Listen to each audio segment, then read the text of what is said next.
Good morning, friends. How are you? I hope you guys are healthy. Previous जो अपना video था और reproductive system के बारे में था, मुझे आशा है कि आप लोगों को समझ में आया होगा। आज हम एक और ह्यूमन सिस्टम का जो टॉपिक है वो लेकर आए हैं, जिसका नाम है एंडोक्राइन और नर्वस सिस्टम, या अपन इसको कोऑर्डिनेट सिस्टम भी बोल सकते हैं। कोऑर्डिनेट सिस्टम क्यों बोला जाता है?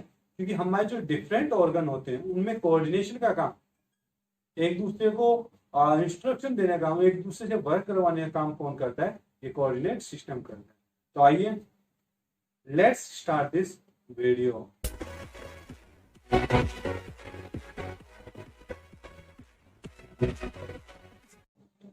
एंडोक्राइन या फिर नर्वस सिस्टम, ये दोनों सिस्टम हमारे शरीर में कोऑर्डिनेशन का काम करते हैं, कोऑर्डिनेट करने का काम करते हैं। जैसा कि हम बात करेंगे कि अपनी स्कूल होती है, इस स्कूल में प्रिंसिपल सर होते हैं और टीचर होते हैं। इन दोनों के बीच में कोऑर्डिनेट होता है। कोऑर्डिनेट क्या करता है कि टीचर की जो प्रॉब्लम होती है प्रिंसिपल तक पहुंचाता है, और प्रिंसिपल के से जो भी इंफॉर्मेशन के थ्रू जो भी सॉल्यूशन निकलता है वो कहाँ तक पहुंचाता है? टीचर के थ्रू। ठीक है, ताकि टीचर अच्छी तरह वर्क कर पाए, उनको कोई दिक्कत ना हो। ठीक सेम वर्क हमारे शरीर में ये कोऑर्डिनेट सिस्टम करता है, जो नर्वस सिस्टम या एंडोक्राइन सिस्टम कहलाता है।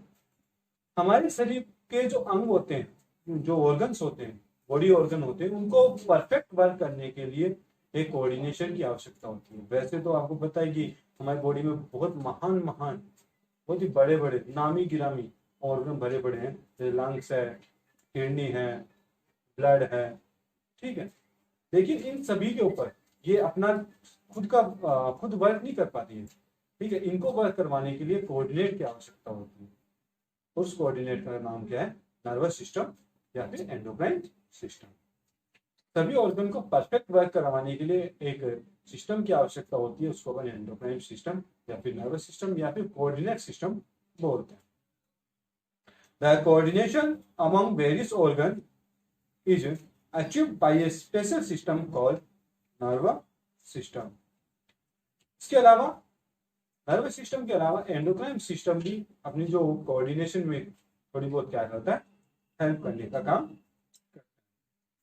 नर्वस सिस्टम के साथ जो एंडोक्राइन सिस्टम होता है वो भी कोऑर्डिनेशन करने में क्या करता है? हेल्प करता है।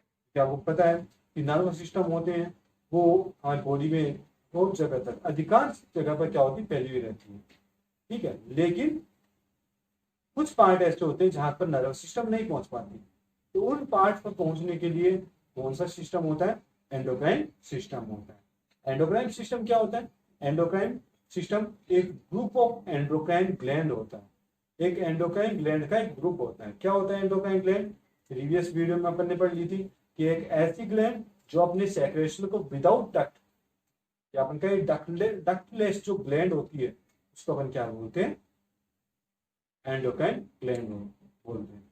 ये अपने जो सेक्रेशन होते हैं, कौन? एंडोक्राइन सिस्टम के जो सेक्रेशन होते हैं वो डायरेक्ट ब्लड में छोड़े जाते हैं, और ये ब्लड स्ट्रीम से टारगेट ऑर्गन तक पहुंचकर उसको क्या देते हैं? इंफॉर्मेशन देते हैं। जहां पर नर्वस सिस्टम वर्क नहीं कर पाता वहां पर ये किसकी हेल्प लेता है? एंडोक्राइन सिस्टम की हेल्प लेता है। एंडोक्राइन सिस्टम और नर्वस सिस्टम के आपस में इसी वर्क के कारण जो अपने ऑर्गन होते हैं वो अच्छी तरह परफेक्ट वर्क कर पाते हैं।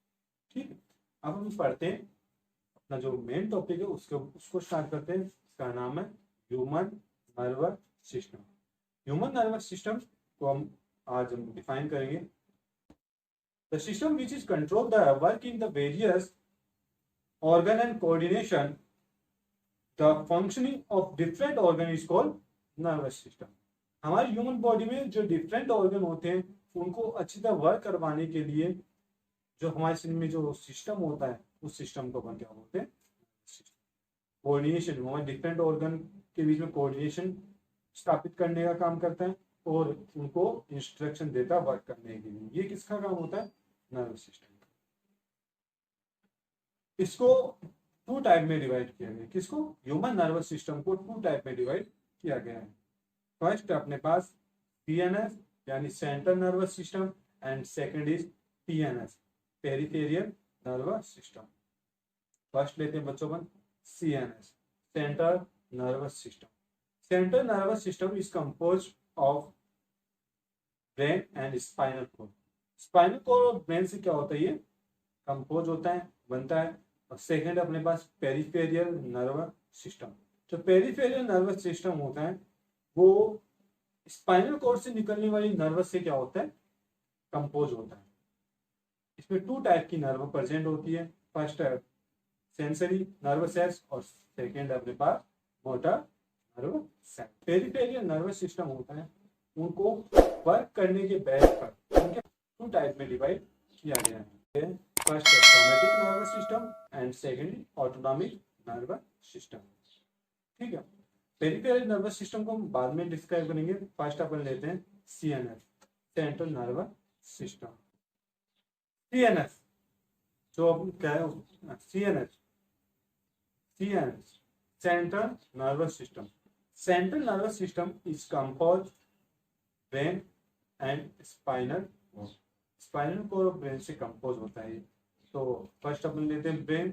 ब्रेन क्या होता है, ब्रेन वो सेंट्रल पार्ट होता है हमारी पूरी बॉडी का, जहां से इंफॉर्मेशन क्या होती है, एक्सचेंज होती है। अगर छोटी से छोटी समस्या होती है बॉडी में, शरीर में कहीं पर भी, तो जो इंफॉर्मेशन होती है वो कहाँ पर पहुंचती है, ब्रेन में पहुंचती है। और ब्रेन उस इंफॉर्मेशन का सॉल्यूशन निकाल कर क्या करता है, उस ऑर्गन तक पहुंचाता है। ठीक है, साथ ही ये जो बॉडी के अधिकांश जो वर्क होते हैं, मोस्ट ऑफ वर्क होते हैं बॉडी के, उनको कंट्रोल करने का जो सुप्रीम पावर होती है वो किसके पास होती है, हमारे ब्रेन के पास होती है। बहुत सारी जो एक्टिविटी हमारे शरीर के अंदर होती है, जैसे हम बात करें टेम्परेचर है, सीइंग है, देखना है, हियरिंग सुनना है, सेक्रेशन होता है एंडोक्राइन ग्लैंड का, ठीक है, रेगुलेशन होता है, ह्यूमन बिहेवियर होता है। ये सभी जो वर्क होता है वो किसके थ्रू कंट्रोल होता है, हमारे ब्रेन के थ्रू कंट्रोल होता है। ब्रेन का जो वेट होता है वो 1.5 किलोग्राम होता है। उसको प्रोटेक्शन पूरी दी जाती है क्योंकि सुप्रीम पावर होता है। ठीक है, Z+ सिक्योरिटी होती है इसके पास। ठीक है, तो ब्रेन एक स्ट्रोंगेस्ट बोन में कैप्चर होता है, पूरा ढका हुआ रहता है। ठीक है, उस स्ट्रोंगेस्ट बोन स्ट्रक्चर को अपन क्या बोलते हैं, स्कल बोलते हैं। क्या बोलते हैं, स्कल। स्कल में ये पूरी तरह क्या होता है, इनक्लोज रहता है, ढका हुआ रहता है। जो ब्रेन होता है उसके जो आउटर मेम्ब्रेन्स होती है, बाहर वाला हिस्सा होता है, उसमें एक फ्लूइड पाया जाता है। उस फ्लूइड को अपन बोलते हैं सेरेब्रोस्पाइनल। ये फ्लूइड जो फिजिकल इम्पैक्ट होते हैं वो उनसे क्या करता है, ब्रेन को सुरक्षित करता है। ब्रेन को 3 पार्ट में डिवाइड किया गया है। फर्स्ट है fore brain, second mid brain और थर्ड हिंड ब्रेन। इसके बारे में हम फोर ब्रेन 3 टाइप के स्ट्रक्चर से कंपोज होता है। या फर्स्ट अपने पास सेरेब्रम, सेकेंड है थैलेमस और third is hypothalamus. Cerebrum largest part होता है ब्रेन का, जो 80 से 85% हिस्सा होता है ब्रेन का कवर करके रखता है। सेरेब्रम का जो वर्क होता है वो थिंकिंग प्रोसेस, सोचने की क्षमता होती है वो सेरेब्रम में होती है। नॉलेज होती है, ज्ञान होता है अपना, वो सेरेब्रम में होता है। इसके अलावा कॉन्सिक्वेंस, जो चेतना होती है, जो हमको कुछ याद होता है, दिखाई देता है, ठीक है, जो चेतना होती है भी किसमें होती है, सेरेब्रम में होती है। सेरेब्रम को एक लॉन्ग डीप फिशर क्या करती है, डिवाइड करती है। बड़ी खांच इसको क्या करती है, बीच में से काट के रखती है, एक काट देती है। ठीक है, जिसके कारण इसके 2 पार्ट बन जाते हैं, लेफ्ट एंड राइट पार्ट।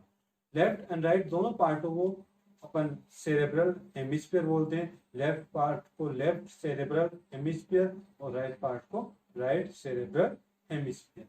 यह आगे चलकर ये जो खांच होती है, फिशर होती है, आगे चलकर एक मेम्ब्रेन से क्या होती है, जुड़ जाती है। या अपन कहें कि दोनों जो हेमिस्फीयर होते हैं आगे चलकर एक मेम्ब्रेन से जुड़ जाते हैं। उस मेम्ब्रेन्स को बोलते हैं कार्पस कोलोजम। ये जो दोनों हेमिस्फीयर होते हैं इसके 2 पार्ट होते हैं। फर्स्ट पार्ट होता है एक्सटर्नल पार्ट और सेकंड पार्ट होता है इनर पार्ट। जो एक्सटर्नल पार्ट होता है वो उसको कॉर्टेक्स बोला जाता है, जब जो इनर पार्ट होता है उसको मेडुला बोला जाता है। कॉर्टेक्स पार्ट ग्रे कलर का होता है, जबकि जो मेडुला पार्ट होता है वो व्हाइट कलर का। क्यों होता है ग्रे कलर का भाई, क्यों इसलिए होता है क्योंकि इसमें क्या होता है, नर्वस सेल प्रेजेंट होती है। ठीक है, तो कॉर्टेक्स में नर्वस सेल के प्रेजेंट होने के कारण इसका जो कलर होता है वो ग्रे कलर का होता है, जबकि जो मेडुला होता है उसमें लिक्विड फॉर्म रहता है, इसलिए उसका कलर कैसा है होता है, वाइट कलर होता है। थैलेमस, थैलेमस जो सेरेब्रम होता है उसको चारों तरफ से कवर करके रखता है। थैलेमस जो स्टिमुली और मोटार सिग्नल आते हैं उनको इनको इंस्ट्रक्शन देने का काम थैलेमस के थ्रू किया जाता है। हाइपोथैलेमस होता है वो डाइएंसिफिरॉन भाग में होता है। डाइएंसिफिरॉन भाग कौन सा होता है, जहां पर जो थैलेमस होता है वो एंड होता है, उसके जस्ट बिलो से नीचे वाला जो एरिया होता है वो क्या कहलाता है, डाइएंसिफिरॉन। और जहां पे कौन सिचुएटेड होता है, हाइपोथैलेमस। हाइपोथैलेमस क्या वर्क करता है, हाइपोथैलेमस होता है भूख प्यास को नियंत्रित करने का काम कौन करता है, हाइपोथैलेमस करता है। सेकेंड अपने पास मिड ब्रेन। मिड ब्रेन को 4 लॉब्स में डिवाइड किया गया है। 2 लॉब्स होते हैं वो सेंस ऑफ विजन के काम में आते हैं, जबकि अदर 2 लॉब्स होते हैं हियरिंग के काम में आते हैं। ये कहाँ सिचुएटेड होता है, ये हाइपोथैलेमस और हिंड ब्रेन के बीच में है। लास्ट और अपना फाइनल जो ब्रेन है वो है हिंड ब्रेन।